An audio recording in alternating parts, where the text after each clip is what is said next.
Hola, mi amigo querido. Mira, el otro día yo estaba contando una historia de aquellas tantas historias misioneras, aquellos incidentes extraordinarios que suceden mientras uno predica el Evangelio, incidentes donde la mano poderosa de Dios se revela de una manera impresionante.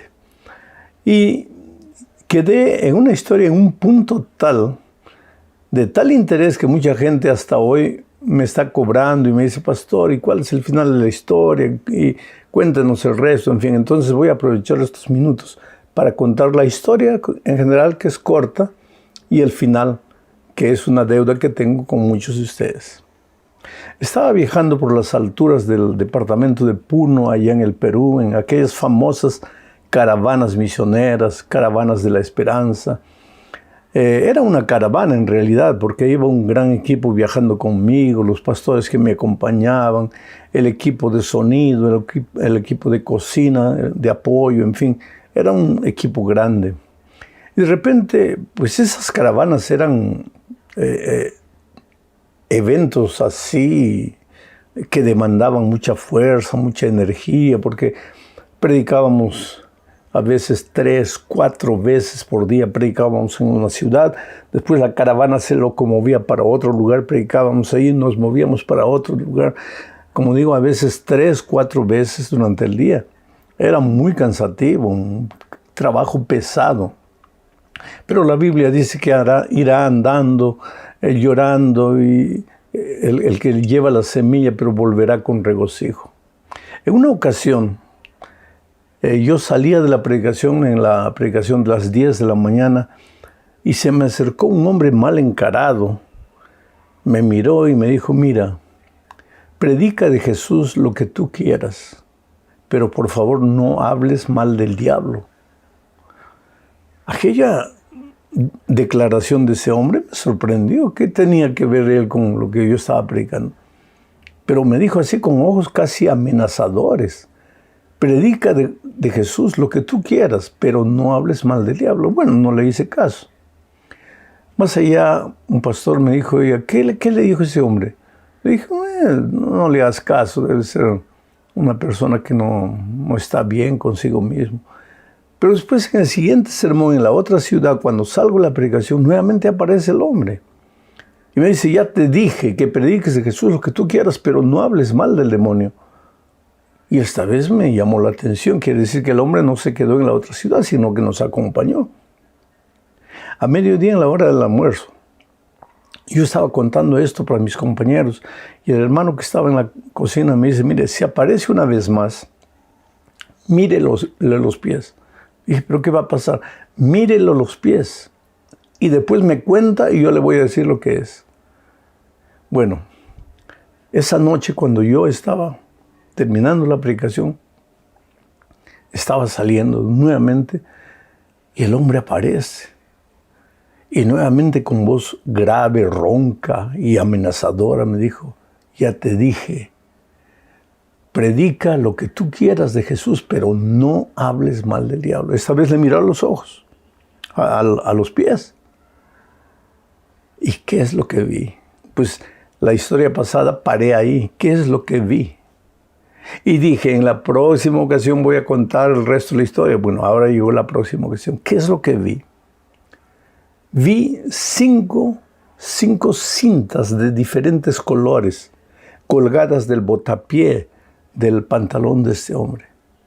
Entonces, cuando llegó la noche, el hermano cocinero me dijo: pastor, ¿y volvió a aparecer el hombre? Le dije: sí. ¿Y qué vio?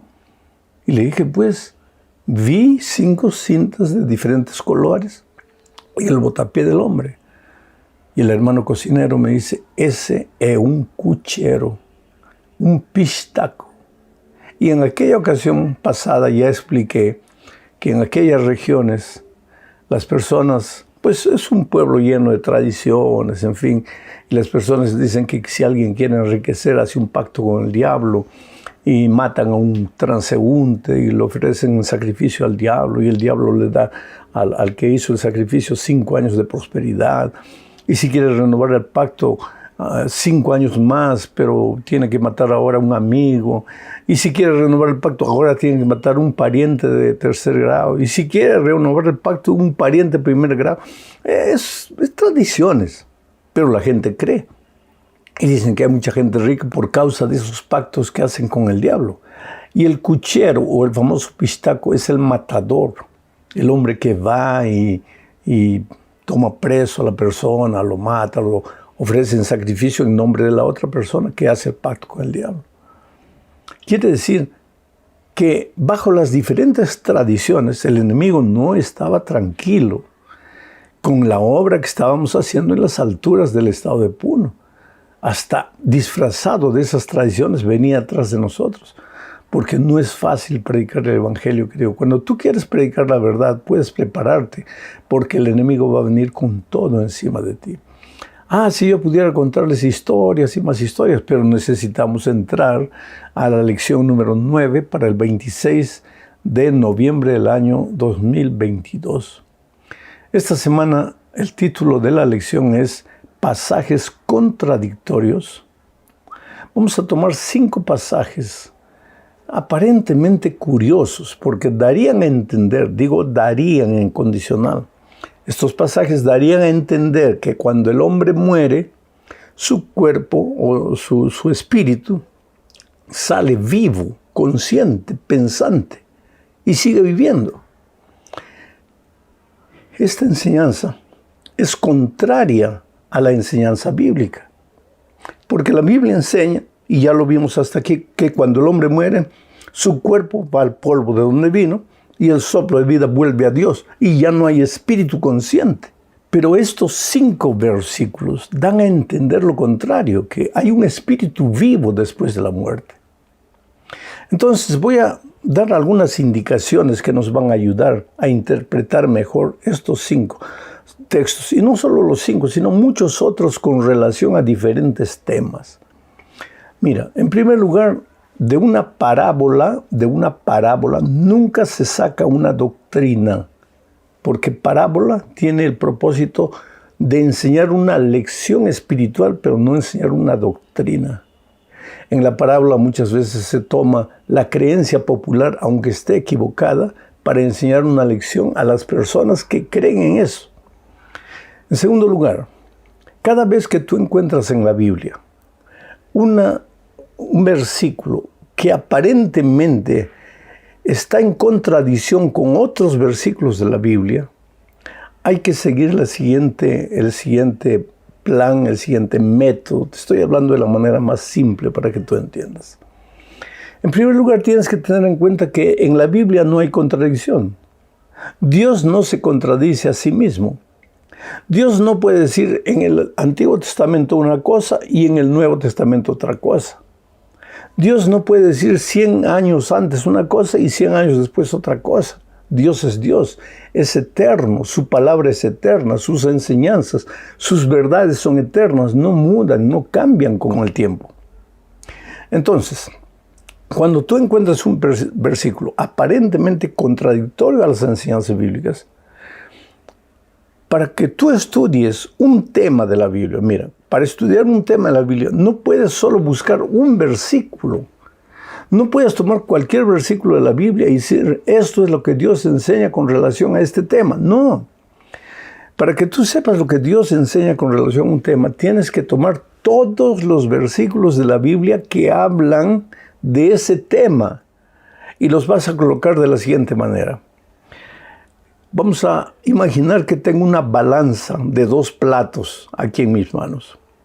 Este versículo habla de la muerte, lo siguiente. Entonces va a este plato. Voy a ser más claro. Este versículo dice que cuando el hombre muere, su cuerpo vuelve a la tierra y el soplo vuelve a Dios. Entonces va en este plato. Este versículo daría a entender que cuando el hombre muere, su espíritu sale vivo. Va a este plato. Y entonces cada versículo de la Biblia que habla sobre el estado de los muertos, los voy colocando aquí o aquí, en este plato o en este otro.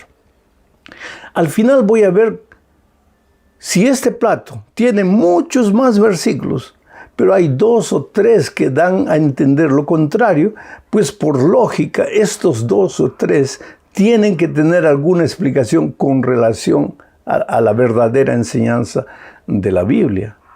Eso es con relación al tema del sábado, al estado de los muertos, al tema de la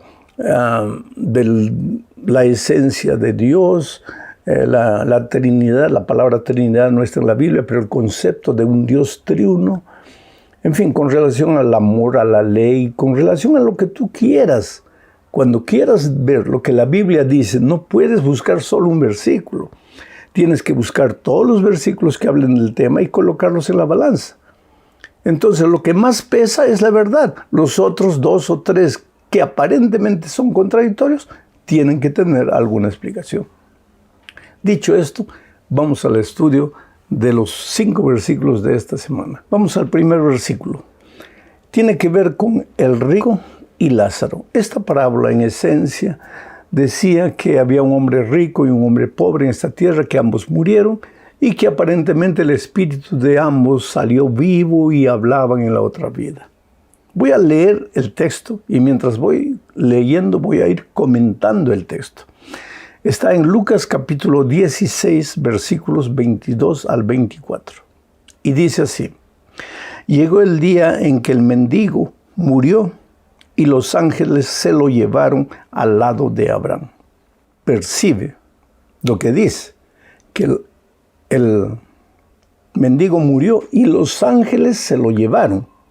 En ninguna parte de la Biblia vas a encontrar que cuando un hombre muere, los ángeles se lo llevan, haya sido malo o haya sido bueno. Este es el único versículo de la Biblia que dice esta expresión, que cuando el hombre muere, los ángeles se lo llevan al lado de Abraham.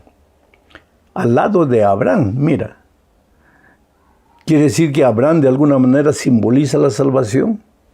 Bueno, sigo leyendo el texto. Llegó el día en que el mendigo murió y los ángeles se lo llevaron al lado de Abraham, dando a entender que está a salvo. Después, dice el texto, murió también el rico y fue sepultado. En el caso de Abraham, los ángeles se lo llevaron. No dice a dónde fue el cuerpo, a dónde fue el soplo de vida, nada. Los ángeles se lo llevaron. En el caso del rico dice que fue sepultado. Ahora, sigue leyendo el texto. Cuando el rico estaba en el Hades, que es el infierno, cuando el rico estaba en el Hades, pero el texto anterior dice que fue sepultado. Y ahora dice que el rico estaba en el infierno. Tú te das cuenta las incoherencias de esta parábola, de este relato.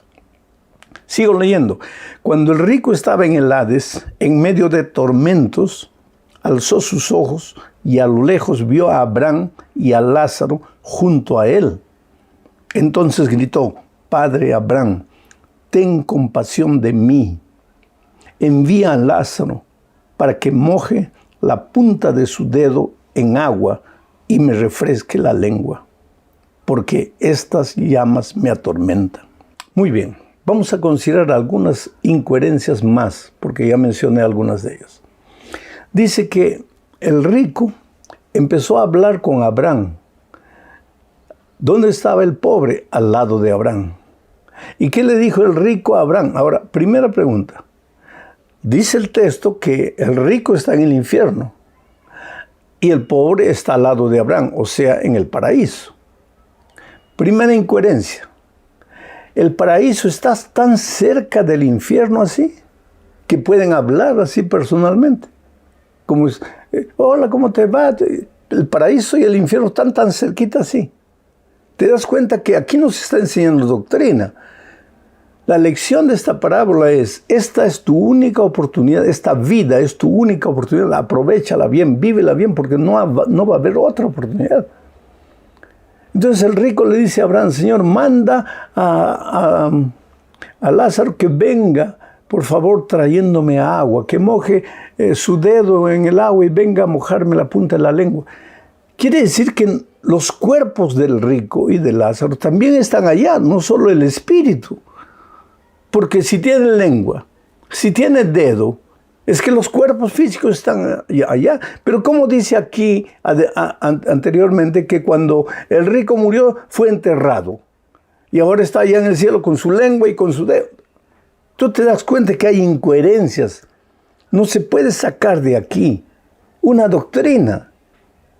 Ahora, si tú tomas todas las enseñanzas bíblicas, dan a entender que cuando el hombre muere, su cuerpo va a la tierra, el soplo vuelve a Dios. No hay espíritu viviente. Y si encuentras solo esta parábola, que es parábola y de parábola nunca se enseña doctrina, vas a ahora creer que esta parábola apoya la doctrina de que cuando el hombre muere, su espíritu sale vivo. Claro que no. Vamos al segundo versículo, aparentemente contradictorio. Está registrado en Lucas capítulo 23, versículo 43. Tiene que ver con el momento cuando Jesús estaba muriendo y habían dos ladrones colgados al lado de él. Y uno de ellos le dijo: Señor, acuérdate de mí cuando vengas en tu reino. Acuérdate de mí cuando vengas en tu reino. Y entonces leo el texto de Lucas 23, 43 que dice: Entonces Jesús le dijo: de cierto te digo que hoy estarás conmigo en el paraíso. Entonces mucha gente sincera toma este texto y dice: está claro aquí. Jesús le dijo al buen ladrón: de cierto te digo que hoy estarás conmigo en el paraíso. ¿Qué vamos a discutir? Está claro. De cierto te digo que hoy estarás conmigo en el paraíso. Resulta, mi amigo querido, que la conjunción que, de cierto te digo que, ese que no existe en el original griego. Ese que no está ahí. El texto original griego dice: de cierto te digo, hoy estarás conmigo en el paraíso. El problema es con el adverbio hoy. Ese hoy se refiere, de cierto te digo hoy, se refiere a cuando Jesús te dice hoy, o se refiere al verbo que viene a seguir, que es estar. De cierto te digo hoy estarás conmigo en el paraíso. Si el adverbio hoy se refiere al verbo estar, entonces la enseñanza es que ese mismo día el espíritu o el buen ladrón estaría con Jesús en el paraíso. Pero si el adverbio hoy se refiere al verbo precedente, entonces de cierto te digo hoy estarás conmigo en el paraíso. Algunos dicen, no, que tiene que haber una coma. Debería haber una coma, pero no hay coma. En la redacción griega no hay coma. Y no hay la conjunción que. Entonces, ¿por qué está el que ahí? Porque alguien que tradujo la Biblia, ya tenía preconceptuado el hecho de que cuando el hombre muere se va al cielo. Y entonces ya le colocó el que por cuenta de él. Pero en la redacción original no existe el que. Simplemente dice, de cierto te digo, hoy estarás conmigo en el paraíso. Ahora, ¿quién escribió este versículo? Lucas. Y Lucas escribió dos libros, el Evangelio San Lucas y el libro de los Hechos de los Apóstoles. Y Lucas tiene una característica interesante. Él cada vez que menciona el adverbio hoy, en griego semerón, lo relaciona con el verbo que viene antes, no con el verbo que viene a seguir. En 20 ocasiones, en San Lucas y en Hechos, él menciona el semerón, el adverbio semerón, relacionado, en 20 ocasiones lo menciona, y en 14 de esas 20 lo menciona relacionado con el verbo que viene antes. O sea, de acuerdo a esto, lo que Jesús está diciendo, de cierto, te digo hoy te estoy diciendo, estarás conmigo en el paraíso. ¿Cuándo? Cuando Jesús vuelva por segunda vez. Y esto es bien claro, porque hay un texto en San Juan, capítulo 20, versículo 17, que registra el encuentro de Jesús con María después de su resurrección al tercer día de ya haber muerto. Y mira lo que dice. Jesús le dijo a María: no me toques, porque aún no he subido a mi Padre. Pero ve a mis hermanos y diles: subo a mi Padre y y a vuestro Padre, a mi Dios y a vuestro Dios. Percibe lo que está sucediendo aquí. Ya pasaron 3 días desde que él murió. Y cuando se encuentra con María y María corre y quiere abrazarlo, le dice, no me toques, porque aún no he subido a mi Padre. Ahora, si Jesús le hubiera dicho al ladrón, de cierto te digo que hoy estarás conmigo en el paraíso, pues ¿cómo podría haberle dicho a María, todavía no he subido a mi Padre? Entonces esto refuerza la idea de que el texto original correcto dice, de cierto te digo, hoy estarás conmigo en el paraíso. ¿Cuándo estarás? Cuando Jesús vuelva por segunda vez a esta tierra. A propósito, relacionado con esto, viene el tercer texto aparentemente contradictorio, que tiene la expresión partir y estar con Cristo. Voy a leer Filipenses capítulo 1, versículos 21 al 24. Dice así, porque para mí el vivir es Cristo y el morir es ganancia. Pero si el vivir en la carne resulta para mí en beneficio de la obra, no sé entonces qué escoger. Por ambas cosas me encuentro en un dilema, pues tengo el deseo de partir y estar con Cristo, lo cual es muchísimo mejor, pero quedarme en la carne es más necesario por causa de ustedes. La expresión, tengo el deseo de partir y estar con Cristo, es la parte que muchos toman y dicen, aquí está claro. Cuando el ser humano parte, cuando el ser humano muere, inmediatamente va a estar con Cristo. Si fue bueno, claro. Pero hay que tener en cuenta una cosa. La esencia de este texto no es la enseñanza del estado de los muertos. Tú lo puedes leer 50 veces. La esencia es servir o no servir a Dios. No es el estado de los muertos. Y cuando Pablo dice, lo que más quiero es partir y estar con Cristo, es efectivamente así. Él quiere descansar y estar con Cristo. Pero ¿cuándo va a estar con Cristo? Él lo dijo claramente en varias ocasiones. Y voy a leer aquí, en primera a los Tesalonicenses 4:17. Dice, aquí está hablando de la segunda venida de Cristo. Luego nosotros, los que aún vivamos y hayamos quedado, seremos arrebatados juntamente con ellos en las nubes para recibir en el aire al Señor y así estaremos con el Señor siempre. ¿Qué es lo que Pablo enseñó cuando estaba vivo? Que él quería estar con Cristo. Sí, pero ¿cuándo estaría? Cuando Jesús viniera por segunda vez, claro.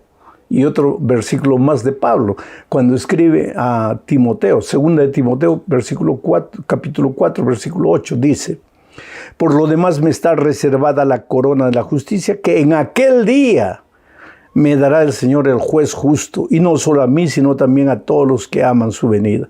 En aquel día. ¿Qué día? En la venida de Cristo. Entonces, cuando Pablo dice, mi deseo es partir y estar con Cristo, no está diciendo que va a morir e inmediatamente estar con Cristo, sino que él quiere descansar de las obras de esta tierra pesadas y estar con Cristo. ¿Pero cuándo? Cuando Cristo vuelva por segunda vez. Bueno, vamos ahora al cuarto texto. Predicar a los espíritus encarcelados. Leo el texto. Dice 1 de Pedro capítulo 3, versículos 18 al 20. En el cuerpo sufrió la muerte, pero en el espíritu fue vivificado. Está hablando de Jesucristo. En el espíritu también fue y predicó a los espíritus encarcelados, a los que en otro tiempo desobedecieron en los días de Noé. Listo. Hay mucha gente sincera que toma esta parte y dice, aquí está la enseñanza. Cuando Cristo murió, su cuerpo quedó enterrado y su espíritu salió y predicó a los espíritus encarcelados del tiempo de Noé. O sea, a las personas que no se arrepintieron en el tiempo de Noé, que murieron ahogadas en el diluvio y sus espíritus están sufriendo ahí. Entonces Jesús fue y les predicó. Y este versículo, o esta manera de encarar el versículo, apoyaría la idea de que cuando el hombre muere, su cuerpo va a la tierra y su espíritu sigue sufriendo por ahí. Lo que no es verdad. Lo que está contrario a todas las enseñanzas bíblicas. Pero entonces, ¿qué sucede? En primer lugar, hay que ver que la palabra espíritu, cuando Pedro usa y cuando Pablo usa y otros escritores bíblicos la usan, muchas veces se refiere al ser humano vivo. Por ejemplo, leo primero a los Corintios, capítulo 16, versículos 17 y 18. Dice así, Me alegré mucho de que haya venido Estéfanas, Fortunato y Acaico, pues ellos han suplido la ausencia de ustedes, ya que han fortalecido mi espíritu y el de ustedes. Está diciendo, han fortalecido mi espíritu. Aquí está usando Pedro la palabra espíritu, refiriéndose a él mismo, a él vivo, no a él muerto. Entonces, cuando se dice que el espíritu que tu espíritu me habló, eres tú mismo que me estás hablando a mí. Gálatas 6:18, otro texto, dice: hermanos, que la gracia de nuestro Señor Jesucristo sea con su espíritu, con el espíritu de ustedes, o sea, con ustedes vivos. Ahora, la enseñanza de que hay una segunda oportunidad para los que un día murieron, se perdieron o quisieron, pero ahora aquí Jesús ya muerto, su espíritu se va, le predica a los que en el tiempo de Noé no creyeron y se perdieron, les predica para ver si se arrepienten. Eso no es verdad, querido, porque Hebreos 9:27 dice lo siguiente: está establecido que los hombres mueran una sola vez y después venga el juicio. Los hombres mueren una sola vez. Y en la parábola del rico y Lázaro, la esencia del mensaje es eso: aprovecha tu vida aquí, porque una vez que mueras ya no hay más oportunidad. Esta es tu única oportunidad. Ahora, ¿en qué sentido Jesús le predicó a los espíritus encarcelados? Mira, el otro día yo estaba saliendo de una predicación y un hombre corrió hasta mí y me dijo: pastor, esta mañana el Señor Jesucristo me habló. ¿Qué es lo que estaba queriendo decir? Quien había predicado era yo, no fue Jesucristo. Pero el hombre dice: esta mañana Jesucristo me habló.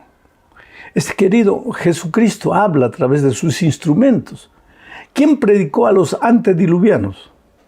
Les predicó Noé. ¿Pero quién les estaba predicando? Jesucristo. ¿Quién predicó a este hermano? Le prediqué yo. ¿Pero quién le estaba predicando? Jesucristo. Entonces, cuando encontramos en este texto que Pedro predicó, o Jesucristo predicó a los espíritus encarcelados, se estaba refiriendo a la fuerza de Cristo, al poder que el Señor Jesucristo le da a sus instrumentos humanos para predicar el Evangelio.